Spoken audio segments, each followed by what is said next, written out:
Today, we are going to get into one of the most powerful and honestly, most misunderstood tools in parenting, and that is consistency. So let's dive in and really look at the architecture of it all. This quote right here is pretty much the foundation for everything we're about to talk about. It's this crucial reminder that our kids are always learning.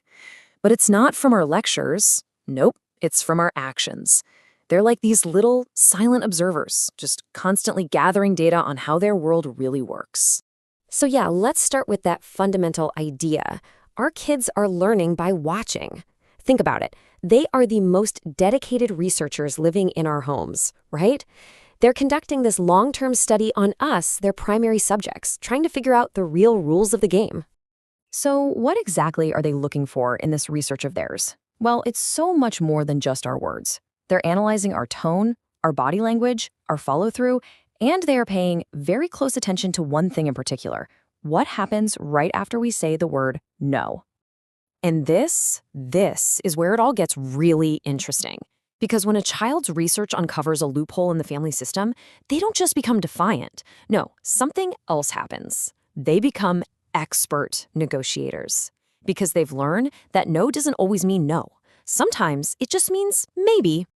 This just lays it all out so perfectly, doesn't it? With parent A, no is a brick wall. That's it, conversation over. But with parent B, no is more like a starting point for a conversation. And the child learns very quickly where there's a little bit of wiggle room. And we have to be really clear on this point.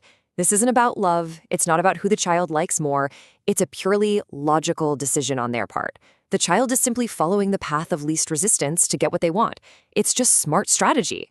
And that logical path, well, it leads us to the big aha moment of this whole thing. We really have to shift our perspective here. This kind of behavior isn't the sign of a bad kid. It's actually the sign of a really smart kid who's just figured out the system. It's not malice, it's math. Come on, we've all been there, right? We've all had these thoughts.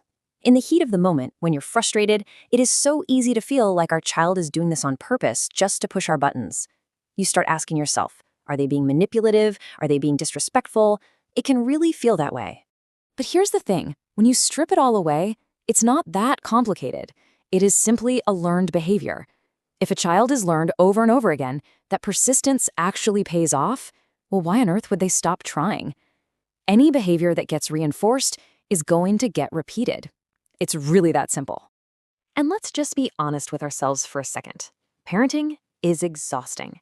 We all have those moments, those days, when our energy is just shot and our patience is worn thin. And in those moments, it is so easy for our boundaries to get a little fuzzy, And that's not a sign of failure. It's just a sign of being human.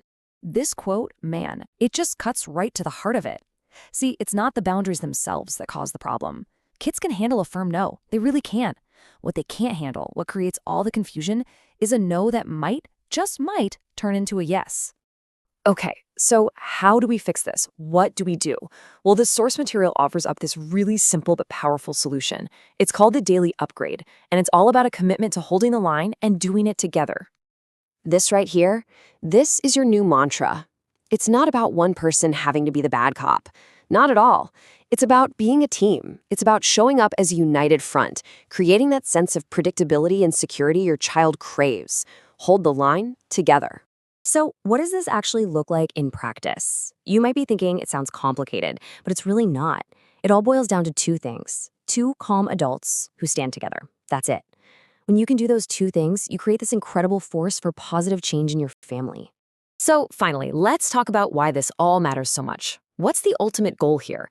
Because this isn't just about getting your kids to listen. It's about building something so much bigger, so much more important, a foundation of real emotional safety. The goal of all this consistency, it's not to control your child. It's actually to set them free. Think about it.